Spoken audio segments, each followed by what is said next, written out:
Buenos días a todos. Comenzamos el estudio del Sri Ramacharita-Manasa del día de hoy. Espero que les esté gustando este estudio, esta devoción al Señor Ram. Y comenzamos entonces. Gurur Brahma, Gurur Vishnu, Gurur Devo Maheshwara, Gurur Sakshat Param Brahma, Tasmai Sri Gurave Namaha.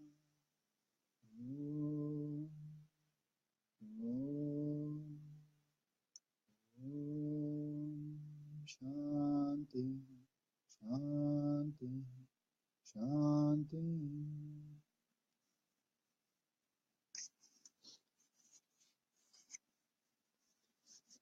Buenos días a todos. Narayan, Narayan. Continuamos con el estudio del Ramayana, el néctar de la devoción mismo que se desarrolla a través de leer esta maravillosa obra épica entre las obras de poesía de Sri Goswami Tulsidas Ji. Estamos en la parte en donde ya el señor Ram y la madre Sita se conocieron, ya ambos se enamoraron, y entonces al día siguiente vuelve ella al jardín en donde se encontró con el señor Ram a adorar a la diosa Parvati para que le sea propicia y que el señor Ram pueda levantar ese arco de Shiva que hasta el momento pues resultaba una tarea imposible de lograr. Aquí es importante que destaquemos lo siguiente. La característica fundamental que la divinidad va a mostrarnos siempre es la humildad. ¿Okay? Y esa es la característica fundamental que nosotros los seres humanos debemos mostrar siempre también, la humildad. Como decía mi amado gurú Adi Shankaracharya de América, Swami Shivananda Saraswati Ji Maharaj, el hombre de sabiduría conoce sus capacidades, pero más importante aún, conoce sus limitaciones. Cuando uno conoce sus limitaciones, es difícil que el ego se apropie del discernimiento del individuo. Es importante uno saber hasta dónde puede llegar o hasta dónde son sus límites. Y como decía el Gurudeva, todo tiene un límite. Entonces, yo debo conocer cuáles son mis limitaciones para evitar que el ego en algún momento se apodere de mi discernimiento y me haga cometer barbaridades.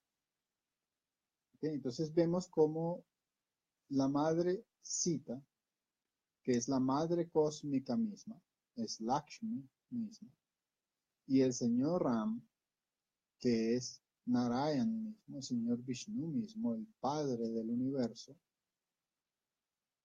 ellos en ningún momento asumieron actitudes de, pues yo soy el Dios Todopoderoso, yo debo poder hacer lo que me dé la gana. No, en todo momento la divinidad y la divinidad que hay en cada uno de nosotros debe mostrar esa humildad, esa sencillez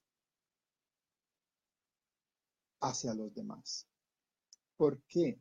Porque la divinidad que hay en ti es exactamente la misma divinidad que hay en todas las demás personas, en todas las demás criaturas, animadas o inanimadas, que están manifiestas en este universo. Porque no hay absolutamente nada que no sea la divinidad. Entonces, teniendo ese discernimiento, teniendo ese conocimiento, teniendo esa convicción, yo no debo ver a nadie ni como superior ni como inferior a mí, sino iguales.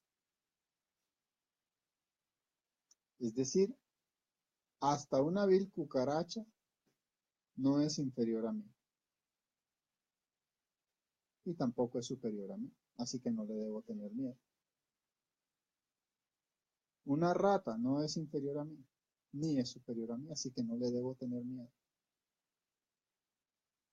Debo sentir por ella, por un árbol, por una piedra, compasión. Un mueble debe tener nuestra compasión. ¿Cómo así un mueble? Si un mueble es una cosa, no. No existen las cosas en este universo. Todo es simplemente una forma manifestada de esa energía, si quieres llamarle atómica, porque todo está constituido de átomos. Si quieres llamarle plasma, llámale plasma como te plazca llamarle, pero absolutamente todo es energía. Absolutamente todo tiene sensaciones. ¿Okay? Y por eso las cosas hablan. Tú entras a una habitación cualquiera y los cuadros, las plantas, los muebles te pueden contar historias. En la medida en que el individuo a través de su devoción va incrementando su capacidad de discernimiento y vas utilizando su intelecto, en esa misma medida, él puede recibir información en una casa de los muebles, las plantas y los animales que habiten en esa casa. Pero para lograr eso, uno debe reconocer a todo y a todos como iguales a uno mismo. Y cuando tú reconoces a todo y a todos como iguales, y al mismo tiempo reconoces que el conjunto del todo, que no eres tú, es superior a ti, ahí nace la humildad. En su individualidad, nada ni nadie es superior a ti. Pero en el conjunto del todo, lo que no eres tú, ese conjunto es infinitamente superior a ti. Y eso es lo que tanto el señor Ram como la madre Sita reconocen. Y es por esa razón que el señor Ram hace adoración a Shiva y la madre Sita adora a Gauri o Parvati. Porque ellos entienden que el conjunto del todo, distinto a ellos, es superior a ellos. Ram no podía ser superior a todo el conjunto conformado por Hanuman, Jambavan, Bali, Nila, Inala, Ravan, Kumbhakarna. ¿Sí? De hecho, por ejemplo, en el caso del hijo de Ravan, el señor Ram jamás habría podido acabar con ese enemigo. Ese enemigo, sin Lakshman, habría acabado con el señor Ram. Y eso es lo que debemos entender. Por más que tú seas la encarnación misma de la divinidad, no puedes ser superior a absolutamente todos. Y eso conlleva inevitablemente a la devoción y a la humildad. Entonces vemos cómo continúa acá la historia de la madre Sita, que dice, inclinándose ante el pensamiento de aquel arco de Shiva que nadie podía levantar, ella procedió con la imagen de aquel muchacho moreno en su corazón. Cuando el Señor se dio cuenta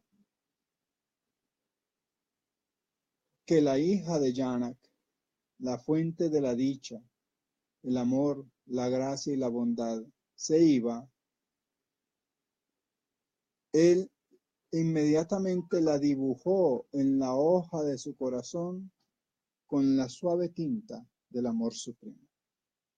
Sita entonces acudió al templo de Bhavani, o sea, de Parvati, y adorando sus pies, le oró con sus manos juntas, diciéndole, gloria, toda la gloria a usted, oh diosa, oh hija de la montaña, del rey montaña.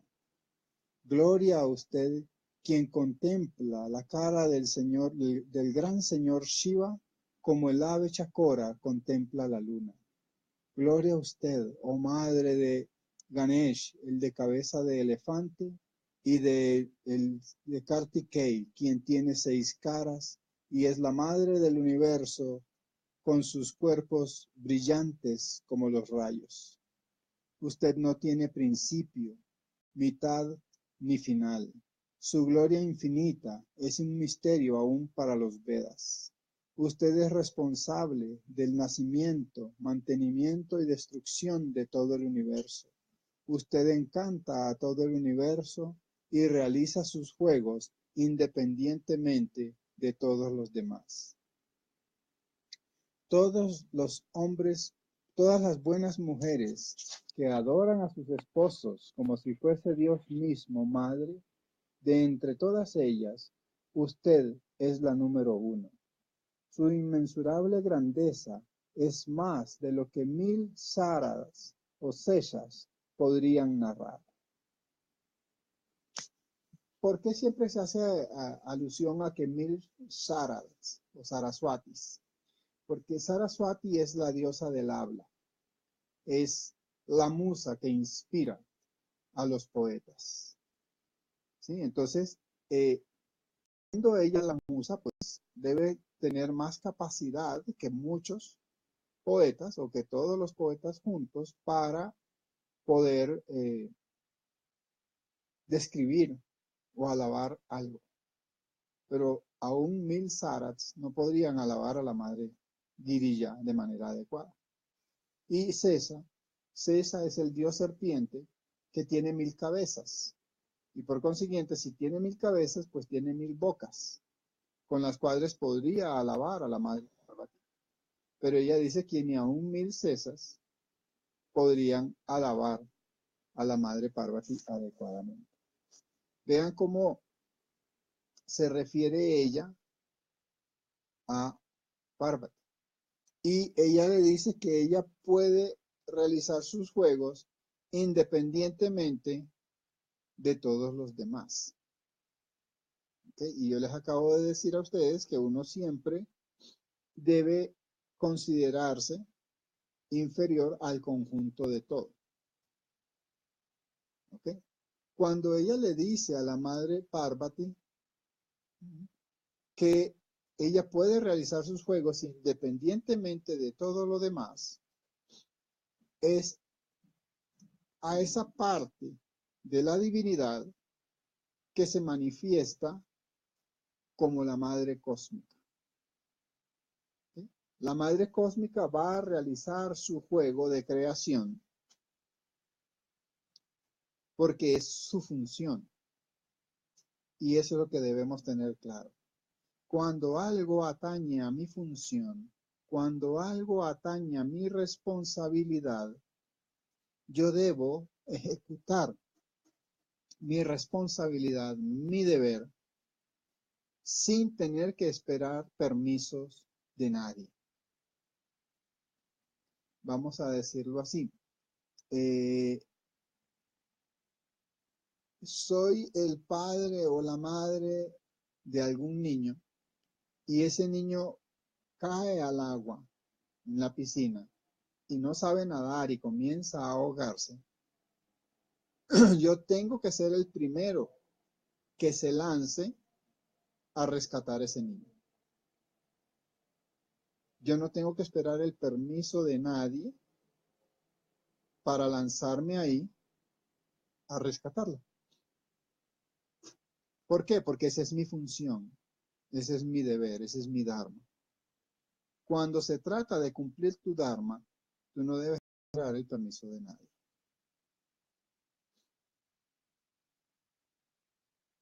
Sino que debes proceder inmediatamente a realizar lo que te corresponde.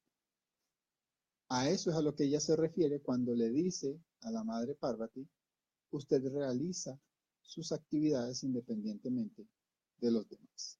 Porque la divinidad siempre se va a supeditar a realizar las actividades que caen en su responsabilidad, en su dharma.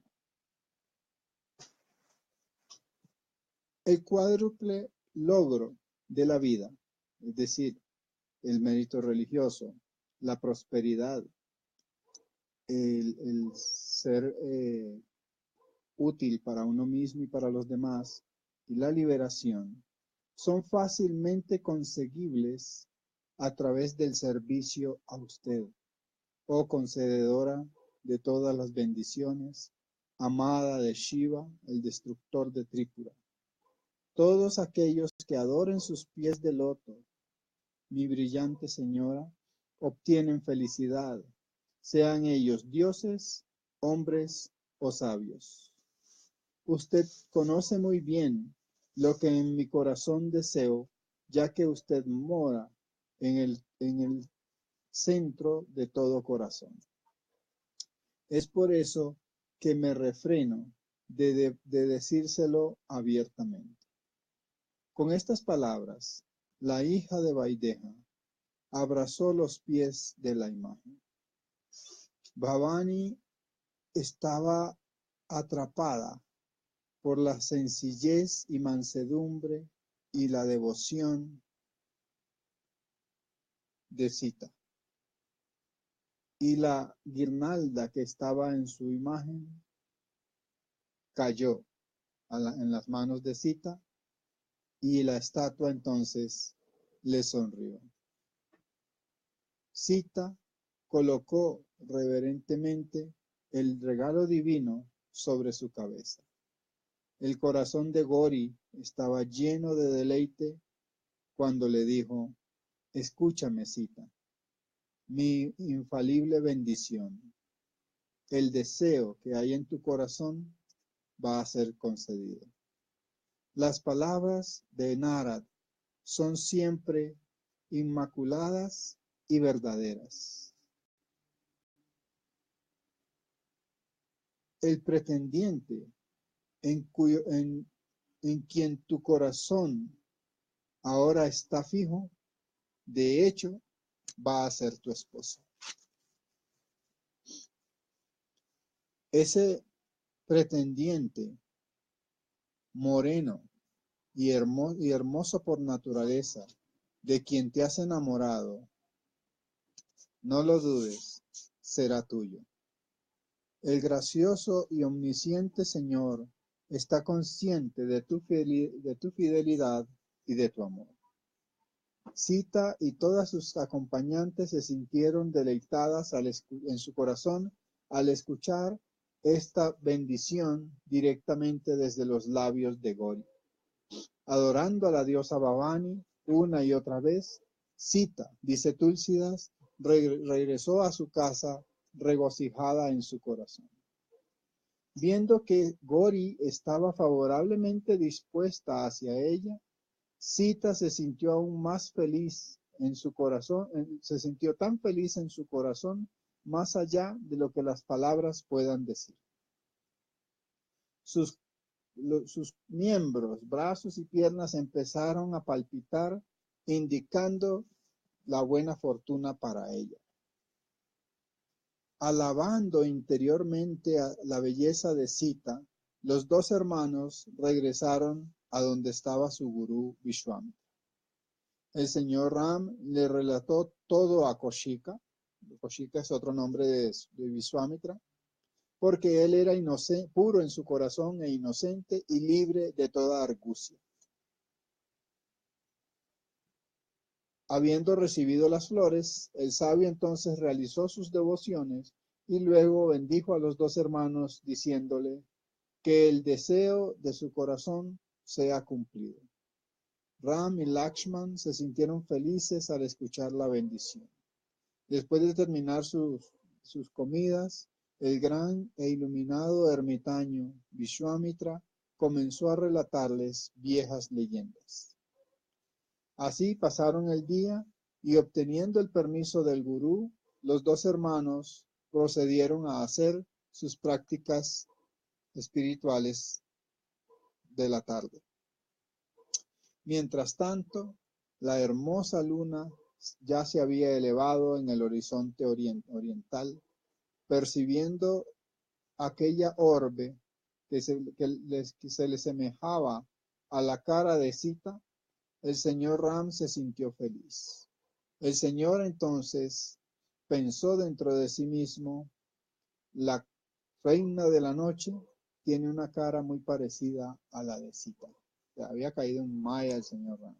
Estaba enamorado el hombre. Nacida del océano, que es de agua salada, con el veneno como su hermano,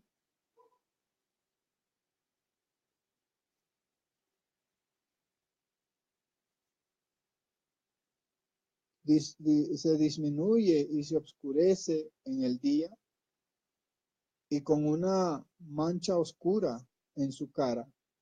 ¿Cómo podría la pobre y desdichada luna ser comparada con la cara de Sita? O sea, Sita es mucho más hermosa que la luna. Se dice en la enseñanza védica que la luna es uno de los 14 joyas o tesoros del mundo que salieron del océano de leche cuando el océano de leche se batió en un esfuerzo conjunto de los devas y los demonios al inicio de la creación. Es a esta leyenda puránica a la que el Señor hace referencia cuando dice que ella es hermana del veneno, porque el primer producto o subproducto que salió de esa batida del océano fue el veneno, el cual pues el Señor, cuando eso salió, sus solos vapores espantaron tanto a devas como demonios, y entonces el señor Shiva se tomó ese veneno, pero obviamente no lo tragó, sino que lo acumuló en la garganta, y por eso al señor Shiva se le dice garganta azul, porque al guardarlo acá, la garganta se le puso azul, ni la canta. ¿Sí? Y es por eso que el señor Ram dice que la pobre luna, pues su hermano es el veneno. Aparte de eso, pues si ustedes observan la luna, pues le van a ver la mancha que se ve en la luna llena, que son los cráteres que hay en la luna. Que eso también hay una leyenda puránica que dice por qué la luna muestra esa mancha negra, con un castigo de Brahma. Entonces él dice pues que con todos esos defectos, que se iba a poder comparar entonces a la luna que él corregía, que cómo la luna iba a ser comparada con la cara de la madrecita que es pura y divina y linda. Además, dice el señor Ram, la luna llena y mengua. Ella es la maldición de las damiselas enamoradas y es devorada por Rahu cuando éste se cruza en la órbita de ella. Ella causa angustia al ave Chakravaka, el pavo rosado, y marchita a la flor de loto. Oh Luna, definitivamente tú tienes demasiadas faltas. Uno sería culpable de haber hecho una comparación sumamente inadecuada si yo te comparase a ti con la cara de Baideja, de la hija de Baideja. Viendo de esta manera o encontrando de esta manera en la luna un pretexto para alabar la belleza del rostro de Sita y percibiendo que la noche había avanzado mucho, el señor Ram entonces regresó a donde estaba su gurú e inclinándose a los pies del loto del sabio y recibiendo su permiso, se retiró a descansar. Al amanecer del siguiente día, el señor de los Ragús se levantó y mirando a su hermano, empezó a decirle lo siguiente. Mire, hermano, ya amaneció para el deleite de los lotos, el Chakravaka y todo el mundo. Juntando sus dos manos, Lakshman gentilmente le dijo las siguientes palabras indicadoras de la gloria del Señor. Habiendo amanecido, el lirio se ha marchitado y el brillo de las estrellas se ha disminuido. Así como ante las noticias de tu arribo, los príncipes aquí congregados se han sentido débiles. Aunque titilan como las estrellas, todos los príncipes juntos son incapaces de levantar la espesa oscuridad que representa ese arco. Es decir, ni que se juntaran todos los príncipes o ni que juntáramos todas las estrellas, nosotros podríamos hacer que ellas quiten la oscuridad de la noche. Del mismo modo, ni que se juntaran a todos esos príncipes, iban a poder ser capaces de levantar ese arco del señor Shiva. Y así como los lotos y las abejas, y el ave chakravaka, y otros diversos tipos de aves, se regocijan cuando termina la noche, del mismo modo, mi Señor, todos tus devotos van a estar complacidos cuando tú llegues a romper ese arco. Mira, el sol ya se elevó y la oscuridad automáticamente desapareció. Las estrellas mismas ya no se ven y la luz es la que resplandece en todo el mundo. Bajo la pretensión de su surgir, oh Señor de los Ragús, el sol ha demostrado a todos los príncipes la gloria de mi Señor, tú mismo. Es para revelar el poder de tus brazos que el proceso de levantar el arco se ha puesto en funcionamiento. El Señor sonrió ante las palabras de su hermano. Él, quien es puro por su naturaleza, entonces realizó los actos diarios de purificación y se bañó. Y después de realizar las rutinas diarias de adoración, etc., fue junto con su gurú. Fue a donde estaba su gurú y los dos hermanos inclinaron sus graciosas cabezas a sus pies de loto. Mientras tanto, el rey Janak había hecho venir a su maestro Satananda y le envió inmediatamente a donde el sabio Kaushika. Satananda le comunicó a Vishwamitra la humilde súplica de Janak y Vishwamitra, complacido, mandó a los dos hermanos.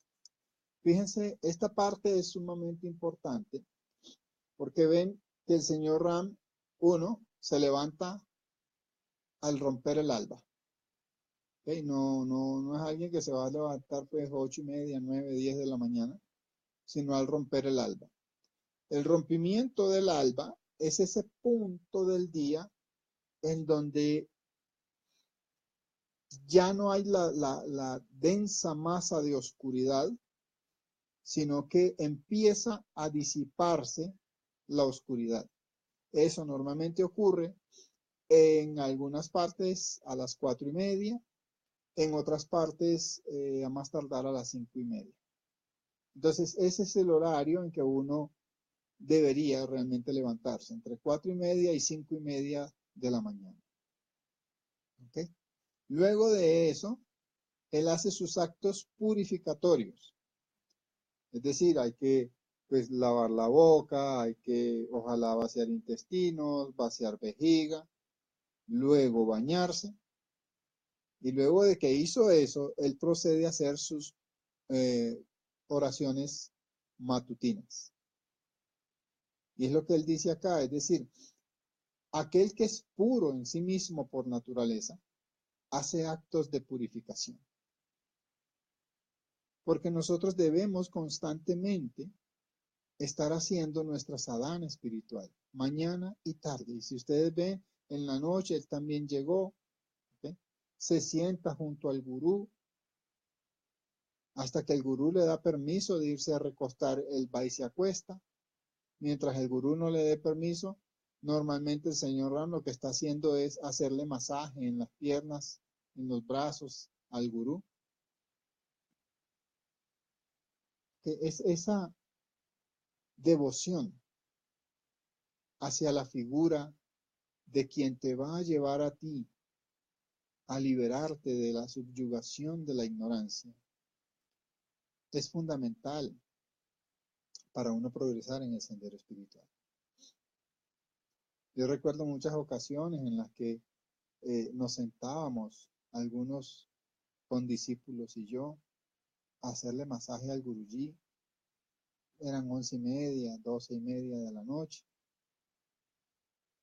Cuando él ya nos veía que era que estábamos cayéndonos de sueño, era que nos decía, ok, sleep, acuéstense a dormir. Y nos acostábamos 12:30, 1, y a veces a las 2 de la madrugada, él se levantaba y decía, quiero tomar té, y sueño o no sueño, pues había que levantarse, prepararle el té. En ocasiones es agotador, pero cuando tú has pasado por ese proceso y después rememoras esos momentos son divinos, son maravillosos. Y es en esos momentos en donde el gurú pule al discípulo para que pueda llegar a experimentar los estados sutiles de la conciencia. Esos momentos en que uno tiene la inmensa fortuna de estar junto al gurú y poder estar en ese egregor, en esa aura energética que el gurú emana siempre, es lo que le permite a uno realmente el progreso en el sendero espiritual. Yo puedo pasarme 100 años haciendo japa y meditación, dele y dele y dele, pero en ningún momento voy a mi gurú a servirle, a estar con él, y yo en esos 100 años no hago mayor progreso. Pero si tengo la inmensa fortuna y la dicha de que mi gurú me tenga a sus pies, sirviéndolo, atendiéndolo, el progreso que yo hago en 2-3 años es sumamente acelerado. Es por esa razón que en los Vedas se enseña que lo que determina el progreso del discípulo no es la yapa, no es la puya, sino que es la guru kripa, la gracia del gurú. En la medida en que yo me gano la gracia de mi gurú y permanezco en contacto, eso es lo que llamamos satsanga, la buena compañía, permanezco en contacto con ese egregor energético que rodea a mi gurú y yo estoy dentro de esa aura, el nivel vibracional, energético que genera el Guruji, automáticamente, por inductancia electromagnética, va a ir sutilizando y elevando mi nivel vibracional. Esa es la importancia de estar en contacto con el Gurú. Y ustedes ven cómo el señor Ram, en todo momento de esta narrativa, él sale, antes de salir le pide permiso al Gurú. Guruji, voy a ir a recoger unas flores. Vaya. Va, hace lo que tiene que hacer e inmediatamente regresa a donde el Gurú. Y se permanece al lado del Gurú. ¿Ustedes no creen que él, con lo enamorado que estaba, no quisiera poder ir a ver dónde estaba Sita y eso? Sí, pero él se queda junto a su Gurú. Vence esos deseos instintivos naturales mediante el poder de la devoción a su Gurú. Por eso es que en los Vedas se dice que el Gurú es la barcaza que te permite cruzar sin mayor esfuerzo el océano de la existencia mundana. Pero yo debo desarrollar esa naturaleza de que prioritario a cualquier otra cosa sea el hecho de yo estar dentro del egregor energético que mi Gurú manifiesta. En la medida en que uno como discípulo logra esa enorme bendición de poder estar en estrecho contacto con la forma física del Gurú, en esa misma medida hay un progreso. ¿Qué es lo que sucede? Que para yo poder recibir esa bendición, hay una serie de requisitos. ¿Sí? Como lo dice Adi Shankaracharya, afortunado, realmente afortunado es aquel que tiene un cuerpo físico humano. Más afortunado aún si es masculino. Más afortunado aún si nace en una familia religiosa. Más afortunado aún si nace en él el deseo de llevar una vida espiritual. Más afortunado aún si encuentra un gurú fidedigno que le reciba como discípulo. Y más afortunado aún si en él nace el legítimo deseo de rendirse a los pies del loto del gurú. Y por eso él remata diciendo, si tú desarrollaste todo esto, si tú has tenido todas estas bendiciones y no te dedicas de lleno a buscar la liberación, más te vale no haber nacido. ¿Por qué? Porque uno, nacer en un cuerpo humano, la cantidad de personas que hay en el astral, o de espíritus, que hay en el astral, hoy en día, es más o menos 10 veces la cantidad de personas que hay encarnadas. Es decir, por cada individuo que hay encarnado en este momento, hay 10 haciendo fila para entrar a un cuerpo físico. Así que, si tú estás encarnado, eres sumamente bendecido. Segundo, nacer en un cuerpo masculino, porque el cuerpo masculino, pues no tiene el inconveniente de la menstruación, que hace que las mujeres no puedan hacer sus prácticas espirituales durante ese periodo.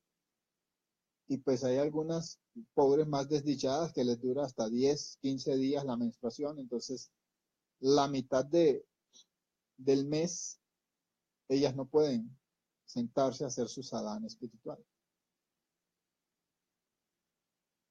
¿Okay? Y normalmente el periodo de menstruación perturba tanto a la mujer que esa devoción de la que hace referencia la madrecita ¿sí? Porque la mujer en astucia, vamos a decirlo así, si se dedica a servir al marido y le permite al marido que él haga sus prácticas espirituales, pues automáticamente la mitad del resultado de esa práctica espiritual es de ella. Así que ella podría servir a su marido estando en la menstruación, servirlo bien para que él pueda estar dedicado a su crecimiento como persona, como ser humano, en el cuádruple logro, o sea, siendo alguien que es productivo para sí y para los demás, alguien que genera prosperidad para sí y para los demás, alguien que genera mérito religioso.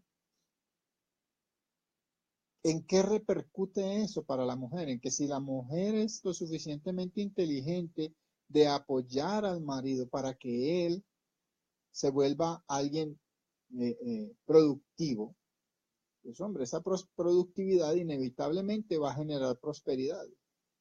Y la prosperidad, si la mujer está haciendo las cosas con inteligencia, es algo lo que se va a venir inmediatamente para su hogar. Y luego va a proyectarse hacia otros que también traen retribuciones para el hogar. Entonces, en la medida en que en un hogar la mujer permita que el marido o como dijéramos, empuje sutilmente a que el marido se vuelva alguien productivo y próspero, pues ella va a prosperar. Y a menos que tenga un karma muy negativo, difícilmente ese hombre se va a querer ir con otra mujer porque es difícil que él encuentre otra mujer tan virtuosa como ella. Entonces la inteligencia de la mujer en ese sentido le permite a ella ir cosechando automáticamente el 50% de los 4 logros que el marido, por la inteligencia de ella, pueda desarrollar. Entonces, cuando la mujer tiene unos periodos menstruales demasiado largos, su mente se perturba mucho. ¿Okay? Entonces, o es criticona, o es de muy mal genio, o es explosiva, o, o es regañona, o es quejumbrosa, cantaletosa. Y esas son cosas que van cansando al hombre. Y entonces si ese hombre llega a tener alguna productividad, que es lo que ustedes van a ver en el común de la sociedad, si ese hombre llega a hacer algo productivo y genera algo de prosperidad, siempre va a terminar con algún amante. Y entonces la mujer, que era quien debía llevarse la mitad de eso, ya no se lleva la mitad porque ahora tiene que compartirlo con la amante del marido. Y en muchas ocasiones la amante se lleva la mejor parte. ¿Por qué? Porque la amante le da al hombre lo que la mujer no le da en la casa. Por eso es que mi amado Gurudeva siempre decía, el karma de nacer como mujer es un karma muy duro. Porque no solo tiene que ser bonita, inteligente y preparada, sino que encima de eso debe tener una muy buena suerte para dar con un buen marido. Esto no significa, mujeres, que pues el marido que tengan ahorita ya lo van a echar a la calle porque este no me sirvió. No, te tocó ese en tu karma, en tu asignación, alábalo. Tú tienes como mujer, y ese es un poder que las mujeres tienen y muchas no lo saben utilizar. Y es que ese hombre que tienes a tu lado te otorga a ti de manera voluntaria el mismo poder que su madre tenía sobre él. el mismo poder de influencia. Tú tienes el mismo poder de influencia sobre tu pareja que su madre tenía sobre él. Y eso es lo que hace tan terribles a las suegras. ¿Ok? Porque la suegra va a entrar en batalla para que la mujer no llegue a arrebatarle ese control. Las madres controladoras van a tener serios problemas con las nueras porque ellas van a querer retener el control. Control que en muchas ocasiones llegaba al punto en el que el hijo ganaba el sueldo y se lo llevaba íntegro a la madre. Entonces ahora ese dinero que la madre percibía de parte del hijo ya no lo recibe. Y entonces ella se siente en pérdidas y entra en la competencia con la nuera. Pero en el momento en que el hombre se enamoró de la mujer, en ese momento él le entregó el control a su pareja. Ese mismo control que su madre ejercía sobre él, él se lo entregó ahora a la mujer. Si la mujer es inteligente y sabe dosificar ese poder que acaba de recibir, va a tener un hogar virtuoso, va a tener un hogar próspero, espiritual. Pero si la mujer no es lo suficientemente inteligente y quiere abusar de ese poder, ahí es donde se meten problemas.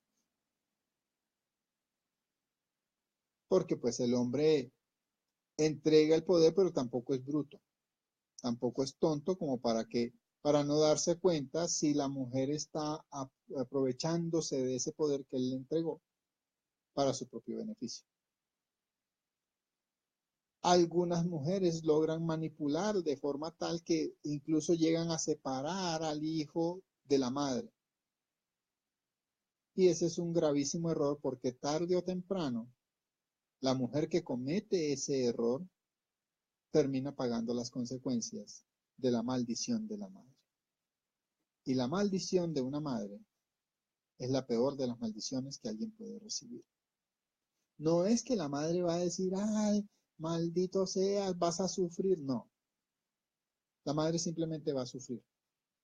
Pero el sufrimiento de la madre va a hacer que la divinidad tome cartas en el asunto y le va a dar su leccioncita desde el punto de vista kármico a esta mujer que separó al hijo de su madre. No, no debe generar disensiones ni separaciones.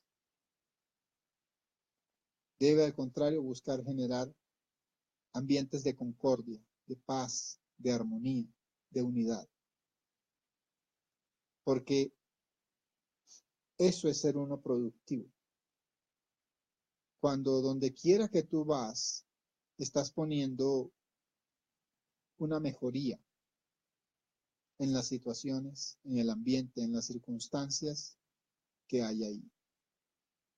Y eso inevitablemente va a generar prosperidad. Todo el mundo se va a sentir bien, todo el mundo va a querer trabajar, todo el mundo va a querer producir. Y eso genera prosperidad. Es inevitable.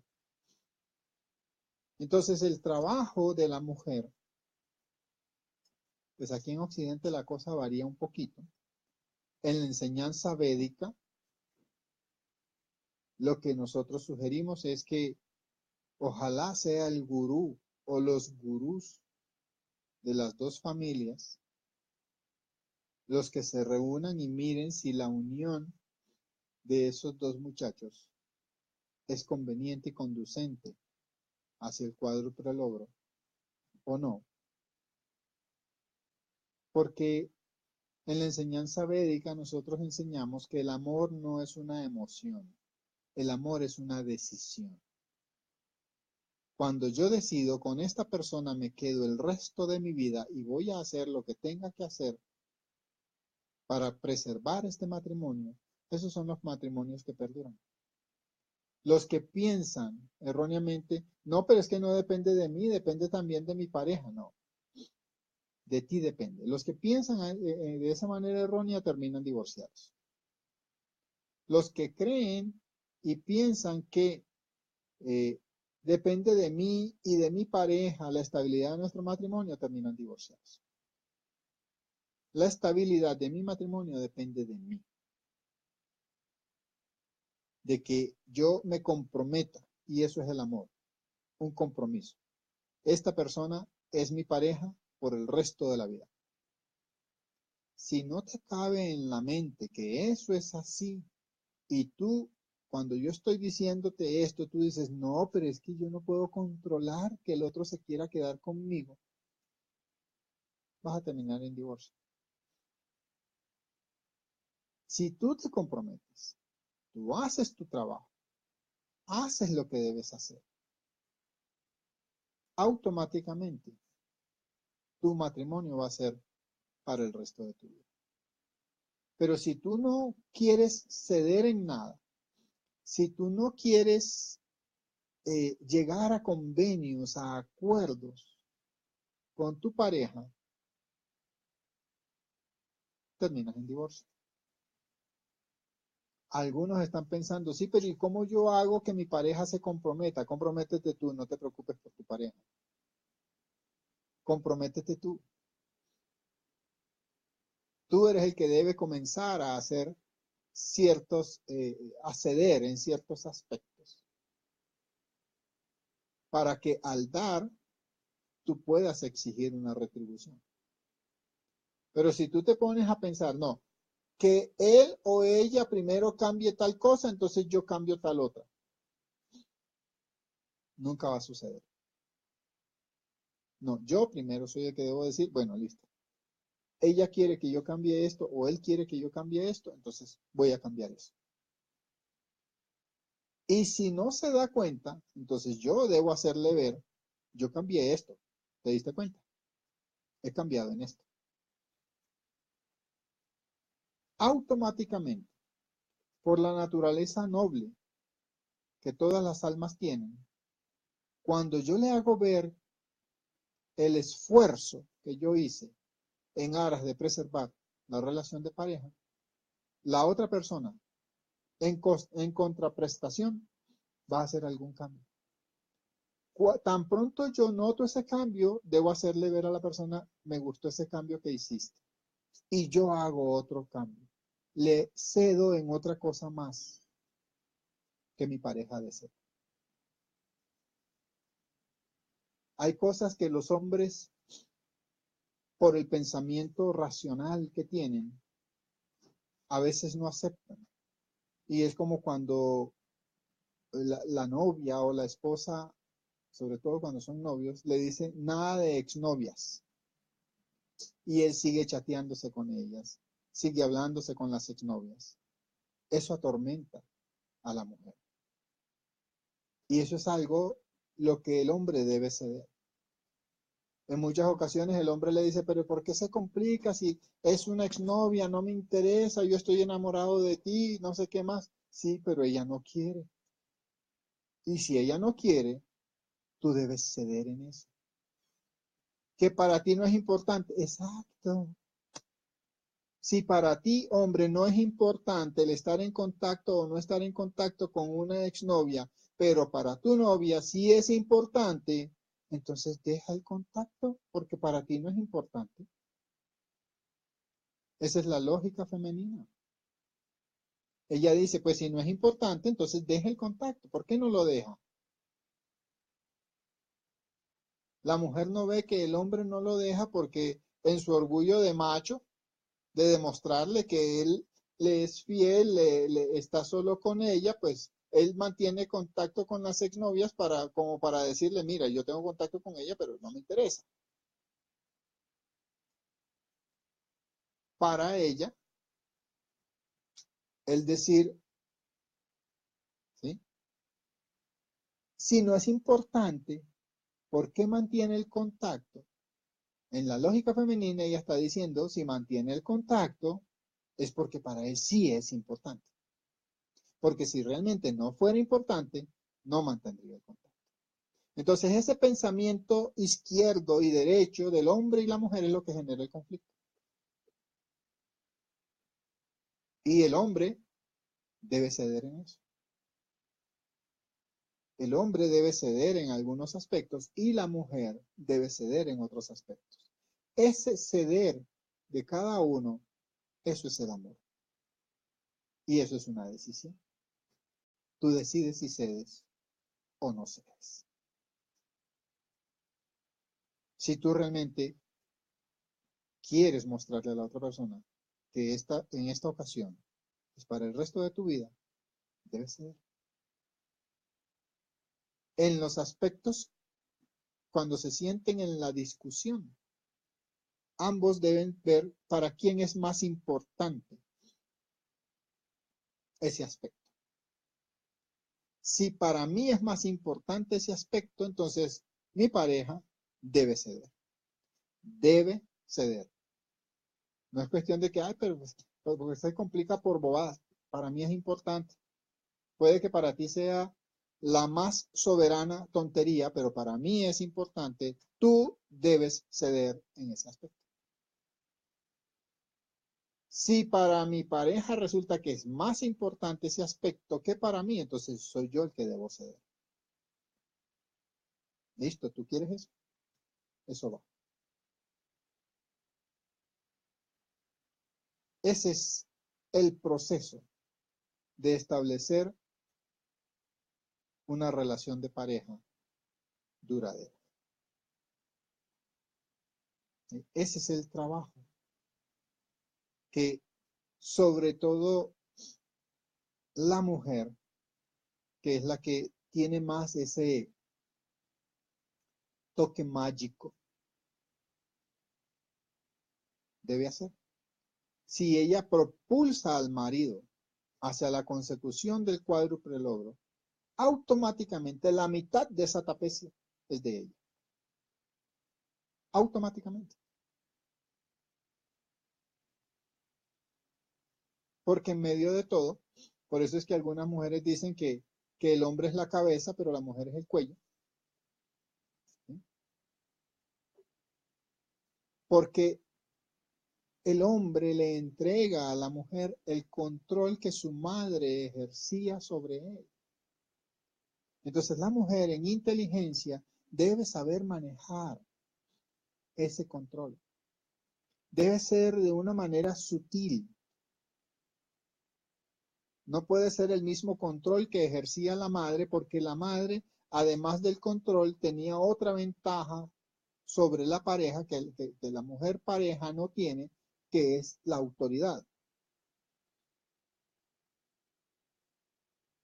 El hombre entrega voluntariamente el control, mas no entrega la autoridad. La autoridad, el respeto, la obediencia es algo que la mujer tiene que ganarse muy sutilmente en su pareja. A través de un proceso de demostrarle a él que ella también es discerniente. ¿Y cómo se hace eso? No es armando el escándalo, la cantaleta, el problemón cada vez que el hombre hace algo que a ella no le parece. No es estirando trompa. Porque al contrario, cuando la mujer hace eso, lo que hace es perder credibilidad ante el hombre. Conservar la compostura y sentarse a dialogar sobre ese tema, conservando la compostura, sin armar teatro, sin armar alaraca. Y ese es el problema de las mujeres, sobre todo cuando están con la menstruación, que les cuesta controlar esa naturaleza volátil emocional, que es la que le hace perder puntos ante el marido.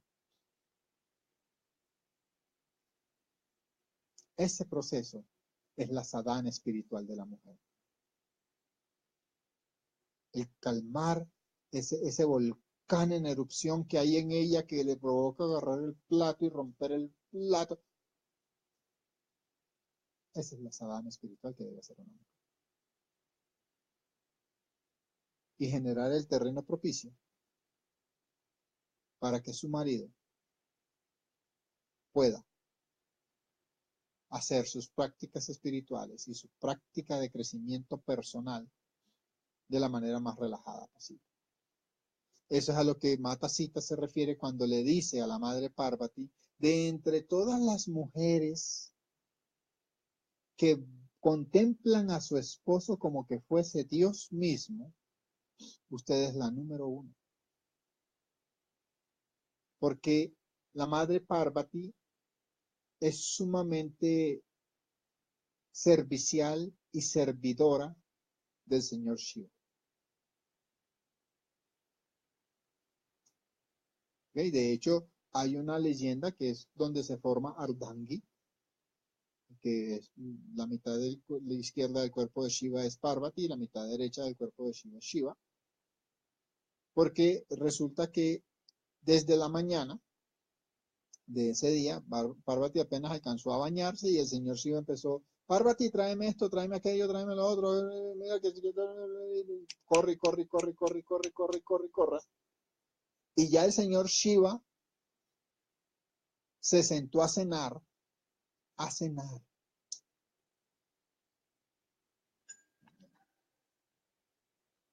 Y él sabía que Parvati, por estarlo atendiendo, no había hecho nada de sus prácticas espirituales. Y entonces él le dijo, le ofreció algo de la cena y le dijo, come esto. Y ella le dijo, no, porque todavía no he cantado el Vishnu Sahasranam. Y sin ella cantar el Vishnu Sahasranam, o sea, los 1000 nombres de Vishnu, que es una puya larguita, ella no desayunaba. Y entonces ella le dijo, no puedo porque no he cantado el Vishnu Sahasranam. Y el señor Shiva la miró así, pues sorprendido que no había ni desayunado, y ya él estaba cenando, y ella no había ni desayunado.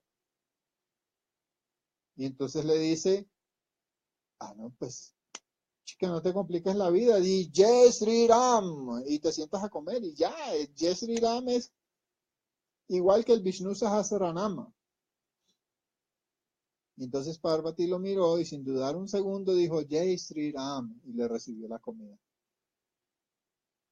Ese grado de devoción a su gurú, a su esposo, complació tanto al señor Shiva que él inmediatamente le asignó el costado izquierdo de su cuerpo. Y ahí es donde nace lo que llamamos Ardhangi, mitad hombre, mitad mujer. Ese es, por eso es que Mata Sita le dice, entre las esposas virtuosas usted es la número uno. Porque ese es el trabajo. Pero ¿qué es lo que sucede? Que hoy en día, pues las mujeres buscan una igualdad que no tiene razón de ser. Y no es que la mujer sea inferior al hombre en ningún momento. Al contrario, lo que les estoy diciendo, el hombre cuando se enamora de una mujer entrega el control que su madre ejercía sobre él a esta mujer. La mujer debe ser inteligente de dosificar ese control.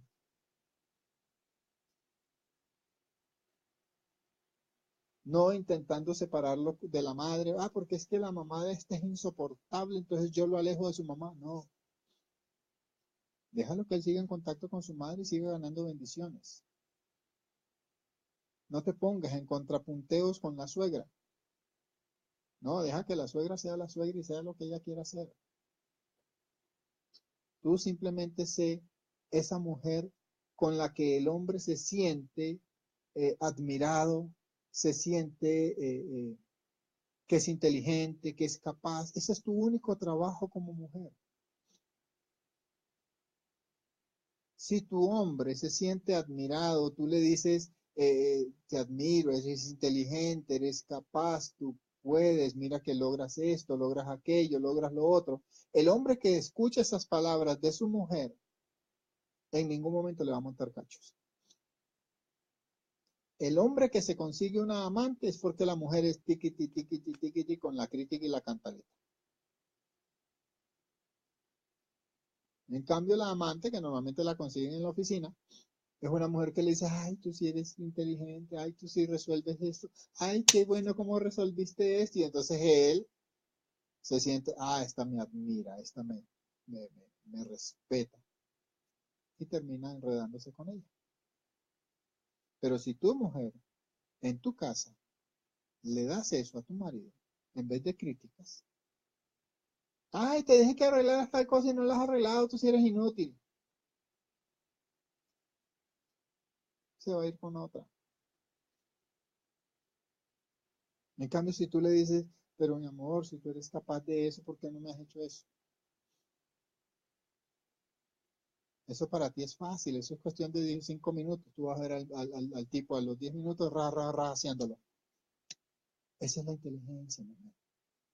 Porque si tú, o sea, por eso es el Shiva Lingam.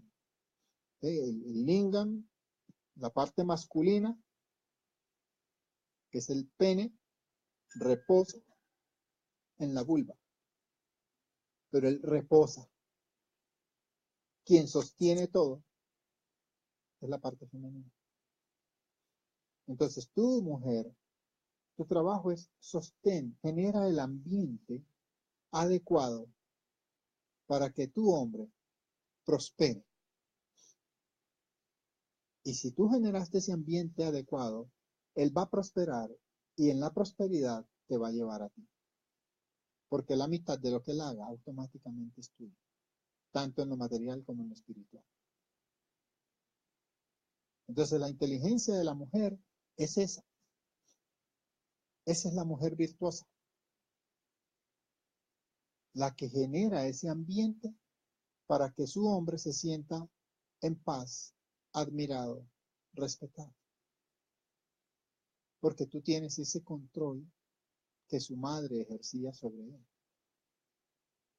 ¿Por qué el hijo admira tanto a la madre? Porque siempre la madre le dio alientos, le dijo, tú puedes. Hasta cuando se enojaba era porque el hijo sentía que no podía y él decía, claro que sí puede, mijo, hágale, que usted puede. Y entonces, eso es lo que el ahora adulto, el niño ahora adulto quiere oír de su pareja. Hágale que usted puede. Claro que sí puede, usted sí puede. Pero normalmente, pues, la mayoría de las mujeres que son parejas no hacen ese trabajo de ensalzamiento, de empoderamiento, sino que hacen el contrario, de crítica. Porque ellas quieren poder admirar a su hombre porque el hombre hace las cosas, pero resulta que el hombre no hace las cosas y la mujer no lo admira. Entonces ahí viene el problema de qué fue primero, el huevo o la gallina. Ella quiere poder admirarlo por las acciones que él realice. Y él, para poder hacer las acciones, necesita que ella lo admire. Entonces la inteligencia de la mujer es admirarlo.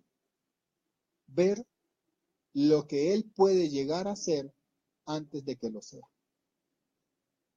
Porque ese es el poder, ese es el control que la mujer tiene de moldear a ese hombre a que él se convierta en lo que ella quiere que él se convierta. Porque el hombre viene condicionado desde niño que la madre es todo.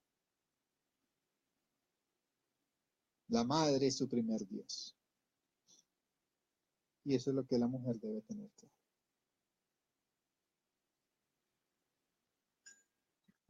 El segundo Dios de ese hombre va a ser su mujer. Si la mujer asume el rol de la madre en alentarlo, en empoderarlo, en hacerlo capaz, en demostrarle usted sí puede, usted sí puede, usted sí puede, usted sí puede, usted sí puede, usted sí puede.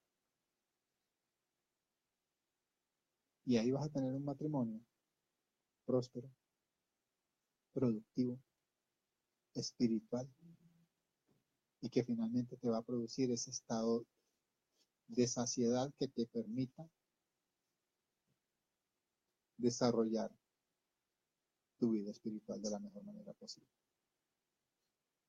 y eventualmente uno de los dos se irá, y el que quede es el que toma sannyas y se dedica ya a su sadhana espiritual completa para culminar una buena vida.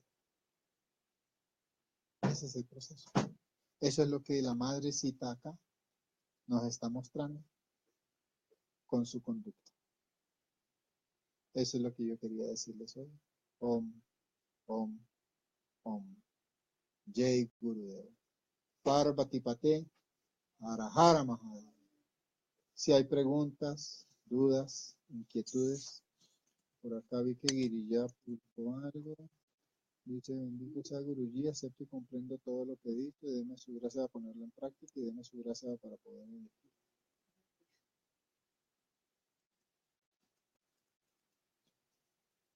Todo discípulo siempre tiene la gracia del gurú. Lo que tiene que hacer es manejarla con inteligencia.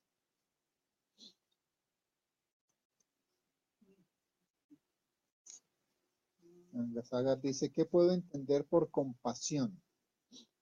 La compasión es simple y llanamente el proceso de entender que yo no soy mejor que nadie, pero tampoco soy peor que nadie. Y que si alguien en un momento dado siente que un problema, una situación, una circunstancia en su vida está más allá de sus capacidades y yo puedo ayudarle a esa persona a que ella se dé cuenta que puede sobrepasar esa circunstancia sin que eso me implique a mí el echarme yo la carga de esa persona encima, debo hacerlo. Eso no necesariamente, y ahí es donde entra el discernimiento, que es la parte más difícil, la sabiduría, de saber cuál es la mejor manera en que yo puedo ayudar a esa persona. Porque no necesariamente es con dinero. Y no necesariamente es llevándomela yo a trabajar conmigo. No, yo tengo que discernir cuál es la mejor manera. Y eso requiere mucho discernimiento porque una cosa es lo que la persona me dice que quiere o necesita y otra cosa muy distinta es lo que realmente esa persona necesita. Por lo general, nosotros cuando estamos agobiados por algún problema, por alguna situación, por alguna circunstancia, lo que queremos es que nos saquen de ahí sin aprender la lección. Que nos saquen y ya. Pero resulta que si la persona tiene esa situación, ese problema, esas circunstancias, porque hay una lección que debe aprender, porque ella misma se metió a sí misma en esa situación. Entonces, el discernimiento, la sabiduría, consiste en yo saber cuál es la lección que la persona debe aprender y ayudarle a que aprenda la lección. Porque si la persona aprende la lección, nunca más vuelve a incurrir en esa situación. Pero si yo la saco de la situación y la persona no aprende la lección, al poco tiempo va a volver a estar en la misma. Entonces, mi trabajo de compasión es ayudar a acelerar el proceso de aprendizaje de la lección de esta persona. Eso en ocasiones implica que yo lo saque del agua o en ocasiones implica que le meta más la cabeza en el agua. ¿Cuándo saber cuándo debo sacarlo del agua o cuándo meterlo más en el agua? Eso es lo que se llama sabiduría. Y la compasión sin sabiduría es sentimentalismo. La compasión con sabiduría es la que conduce al individuo al crecimiento espiritual. Ser compasivo no significa necesariamente sacar a alguien de sus situaciones. Ser compasivo es ayudarle a la persona a que entienda lo antes posible la lección que la situación que está pasando en su vida le quiere dar. Eso es ser compasivo realmente, Gangasai.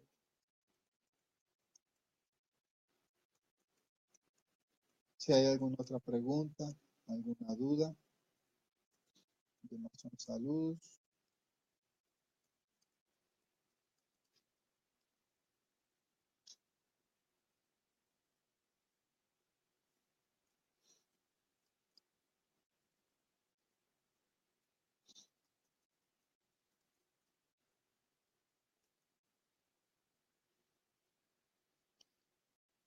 Me escribe Pranam Guruji. Cuando la mujer no tiene esposo, ¿cómo debe ser su comportamiento? Es Kesha. Cuando la mujer no tiene esposo, lo que debe hacer es dedicarse a sus prácticas espirituales. Si tiene el deseo de tener un esposo, pues planteárselo a la divinidad directamente, pero sin ambigüedades. Es decir, si yo realmente quiero tener un esposo, pero que tenga tales y tales y tales y o cuales características, yo debo decirle a la divinidad, yo quiero un esposo, pero que sea así, así, así, así, así, así, así, así, claramente. Y si no quiero el esposo, pues decirle a la divinidad, no quiero el esposo. No quiero el esposo. Ya. Pero yo no me debo poner con la divinidad, quiero el esposo, pero me da miedo. Quisiera un esposo, pero pues no sé si realmente me conviene. Porque entonces ahí te deja la divinidad. Bueno, si no sabes ni lo que quieres, obtén lo que no sabes ni qué quieres. Uno debe ser claro en lo que quiere. Dejar los miedos, dejar las dudas que, ay, pero es que tuve antes una pareja y me fue mal con esa pareja. No tiene por qué repetirse la historia. No eres la misma, has crecido, has aprendido, has cambiado, eres otra persona hoy en día. Así que debes poder elegir mejor. Y si dejas que sea la divinidad misma quien te lleve, te oriente, te proteja, ¿sí? Y pues encuentras a alguien que te agrada y se lo llevas a tu gurú y se lo presentas a tu gurú y le dices, después que se haya ido, ¿me conviene o no me conviene? Pues tu gurú te va a dar el mejor consejo. Pero lo importante es eso. Si quieres esposo, pídelo. Si no lo quieres, pídelo. No, no quieres esposo. Estoy bien así, ok.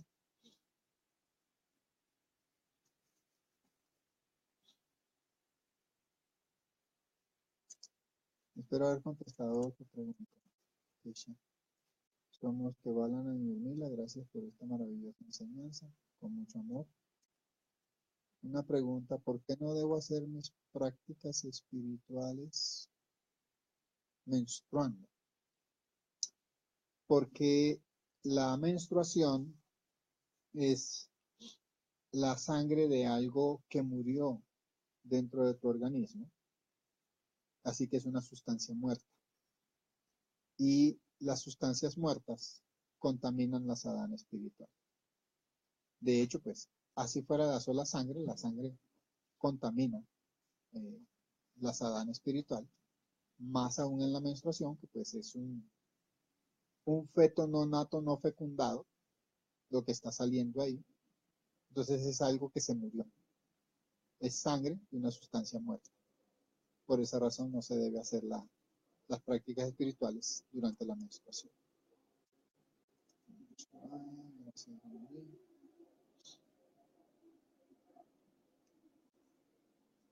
Sagar dice, ¿cómo puedo reconocer mis límites?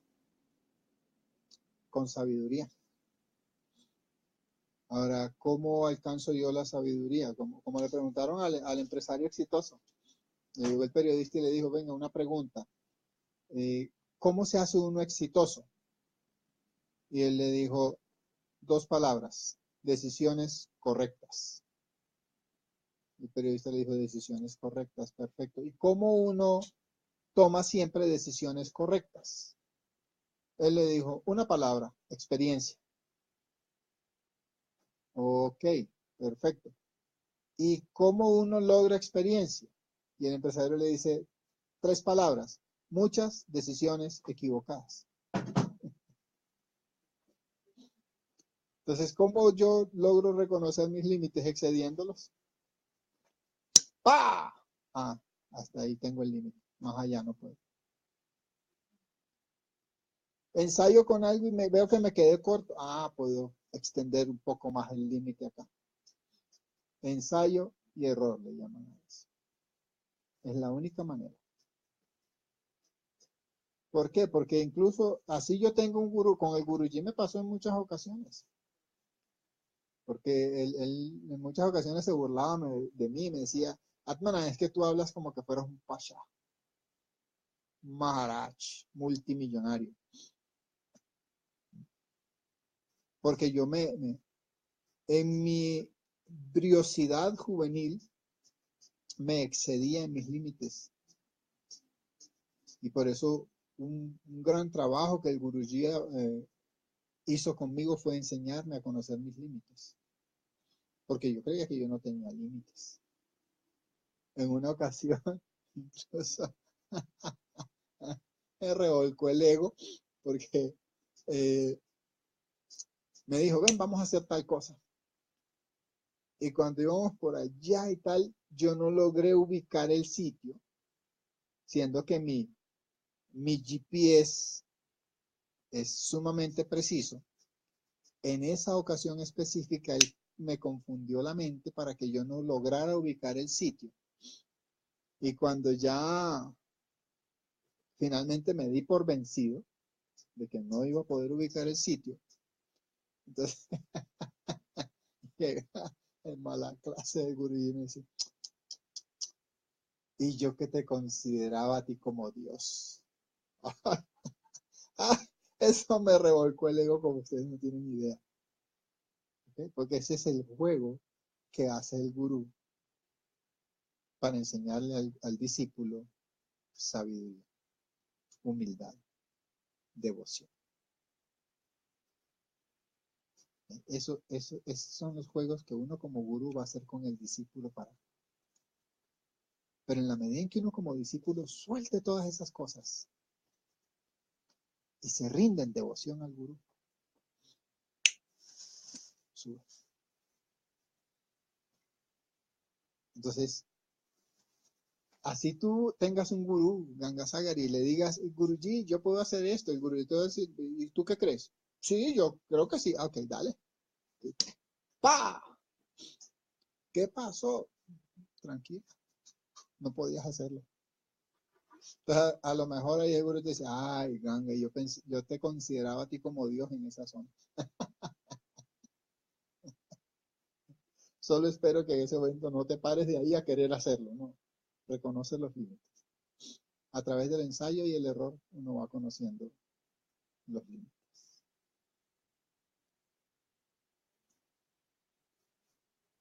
Mohani dice: Gurú, cuando mi pareja quiere cada 8 días estar ingiriendo licor y eso afecta mi relación, ¿cómo debo hacer para que él entienda que eso no nos hace bien y que no es que yo quiera controlarlo, sino que es algo que daña la relación?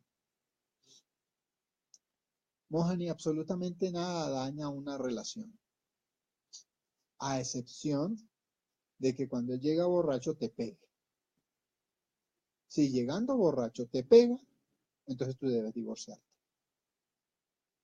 Pero porque llegue borracho, tú te pongas a cantaletear, a pelear, a discutir, eso es permitir tú que eso dañe la relación.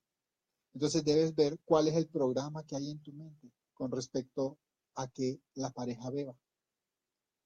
Y normalmente es un programa ahí que uno tiene que hay que reevaluar. Decir: bueno, ¿qué tan correcto es esto que yo pienso o qué tan incorrecto es?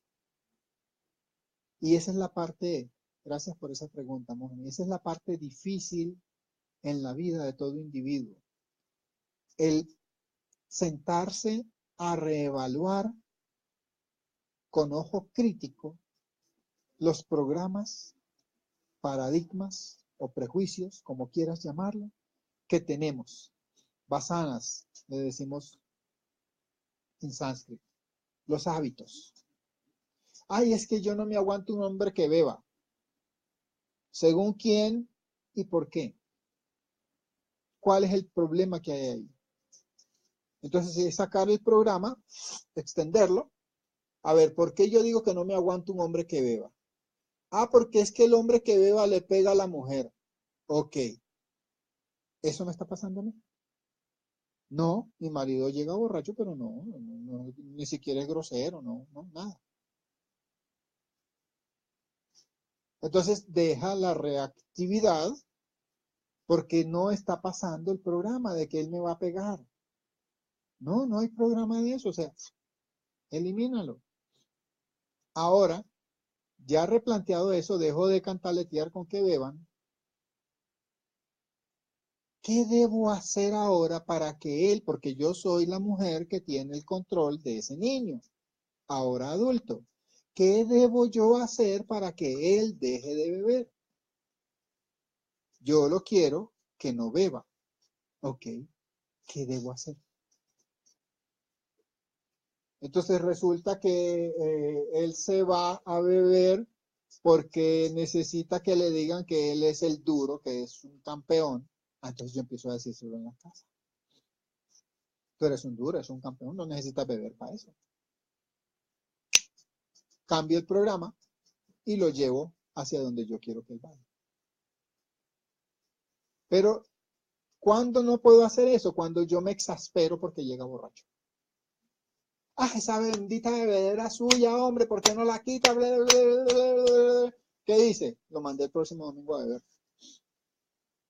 Lo mandé a beber. Y eso es lo que uno debe tener claro. ¿Por qué me molesta? ¿Por qué daña mi relación que veo? Como te digo, si te pegas y cada vez que llega borracho agarra la correa y te cae a correazos, te parte una mesa en la cabeza, divórciese. Divórciese porque ahí no hay nada que hacer. Ay, pero es que lo amo. Ah, bueno, entonces déjese matar, pues, porque lo ama. No, divórciate. Pero si no es nada más algo interno de mi programación lo que me molesta y yo soy la que daño la relación, entonces, Mohani, cambia el chip, cambia la programación que hay ahí. Porque en realidad no es él el que está dañando la relación con su toma de licor cada 8 días, sino tú con el que eso sea un problema para ti. Cambia eso. Espero haber contestado tu pregunta. Vivek dice, lo de la sangre de la menstruación y las células muertas tiene sentido, pero a diario millones de células mueren en el cuerpo de hombres y mujeres. Es correcto, pero en ningún momento esa sustancia de vida está saliendo concentrada por algún punto. ¿Okay? Por ejemplo, si yo me corto un dedo, digamos, hago la yapa con la derecha y me corté este dedo, y ese dedo está sangrando, yo no debo hacer yapa, porque estoy contaminando mi yapa, porque estoy sacando la sustancia de vida y estoy poniendo esa sustancia de vida en mi sadhana espiritual. ¿Okay? Yo debo esperar a que mi dedo sane para poder continuar mi sadhana espiritual. Y de hecho, pues es simplemente cuestión de practicidad. Porque si yo tengo este dedo herido y voy a pasarle mala, me va a doler. Pues deja que se sane. Y una vez sano, retomas tu sadhana espiritual. ¿Ok? ¿Por qué? Porque en el plano físico siempre va a haber nacimiento, siempre va a haber preservación y siempre va a haber muerte. ¿Ok? Entonces, si yo pretendo no dañar a nadie, Tú ves que hay gente en India que llegan al extremo de que cargan un tapabocas todo el tiempo para no llegar a tragarse un insecto por accidente, que cargan una escoba para ir barriendo su camino para no matar a ningún insecto pisado por accidente. Entonces, si vamos en la argumentación y contraargumentación, yo les digo, cada vez que tú inhalas y exhalas, has matado a millones de microorganismos, bacterias, virus, bacilos, en cada inhalación y exhalación. ¿Okay? Entonces, bajo ese esquema, yo no debería ni respirar. Entonces, si no respiro, mato un macroorganismo que soy yo. Así que no puedo evitar el proceso de nacimiento, prosperidad y muerte, que es la constante en este mundo de Maya. Pero tampoco, por eso, voy entonces a dedicarme a comer carne, porque igual yo no maté a la res. Así que, ¿qué importa que yo me coma la carne? No, porque la carne es una sustancia muerta que va a intoxicar y va a contaminar mi organismo. Entonces sería tan útil como yo decir, ¿para qué tiendo la cama si igual esta noche la voy a volver a destender? Entonces dejémosla destendida de una vez. No, yo tiendo la cama, 1, por higiene, 2, por orden, 3, por disciplina. Simple y llanamente.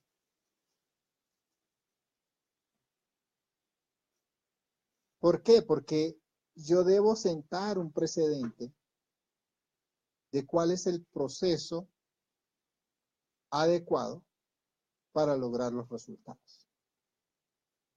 Simplemente por eso lo hago.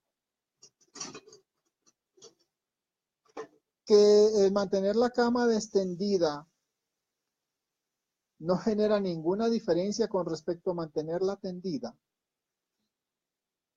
Pues si te vas a lo práctico, sí, no genera ninguna diferencia. Pero si te vas a lo ejemplificante, sí genera una gran diferencia.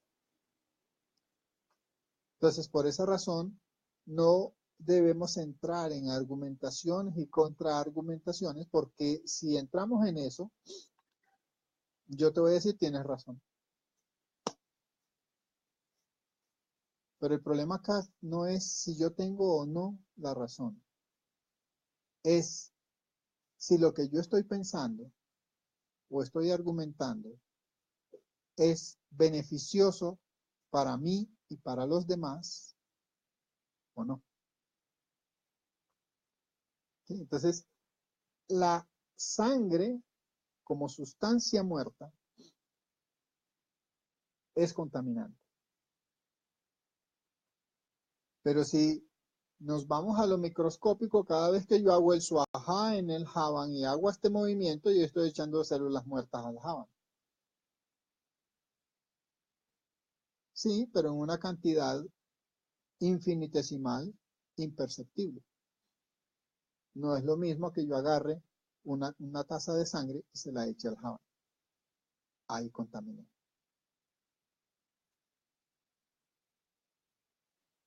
Y lo hice a propósito. Y lo hice con intención. Así que ese Havan automáticamente lo volví tántrico. Y voy a cosechar consecuencias de un Havan tántrico. ¿Son buenas o son malas? No, son consecuencias, simplemente. Del valor que yo le dé a esas consecuencias va a determinar si para mí es bueno o es malo. Porque entonces ahí entraríamos en la discusión de la relatividad de las cosas. Y esa es una discusión que nadie la gana. Y como es una discusión que nadie la gana, yo nunca me meto en esas discusiones. Esas discusiones y argumentaciones únicamente la hago con sannyasins de mi organización que han llevado años de entrenamiento para poder sentarme a discutir con ellos sobre la no dualidad, sobre la existencia verdadera, y eso requiere bastante entrenamiento como sannyasin dentro de la orden monástica. Porque de lo contrario, como te decía en estos días, Vivek, nos quedamos en el plano de los intelectuales que se encumbran alto en el cielo y se regodean allá en sus periplos de conocimientos y palabrería, conocimiento intelectual, sin nada de experiencia, y que como los buitres se mantienen allá encumbrados por encima de las nubes, pero nunca trascienden el cielo.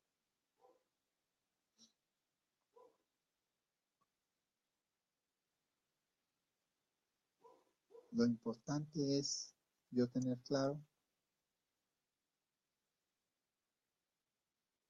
que las indicaciones de mi gurú para mi sadhana espiritual van a ser siempre las mejores para mi beneficio, porque no hay mejor bien queriente para mí que mi gurú.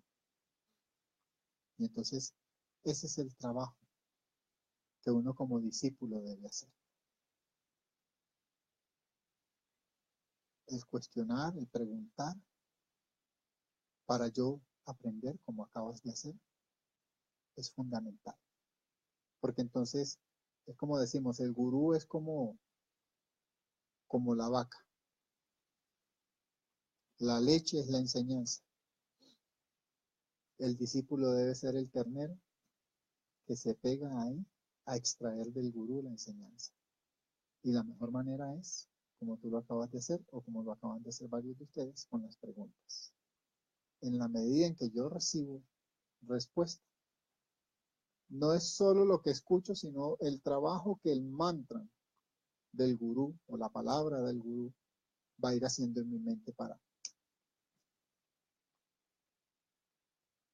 abrir más mi discernimiento. Mohani pone gracias Guruji por su enseñanza y por tenerlo en mi vida. Con mucho amor, Dios te bendiga.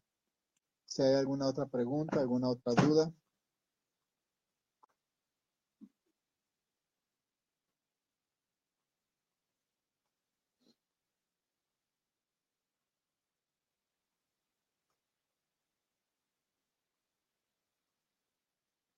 Si no hay más preguntas, entonces cerramos ahí. Gurur Brahma, Gurur Vishnu, Gurur Devo Maheshwara, Gurur Sakshat Param Brahma, Tasmai Shri Gurave Namaha. Om Om Om Shanti Shanti Shanti. Jai Gurudev. Parvati Pate Arahara Mahadev. Que tengan un lindo resto de día. Dios los bendiga.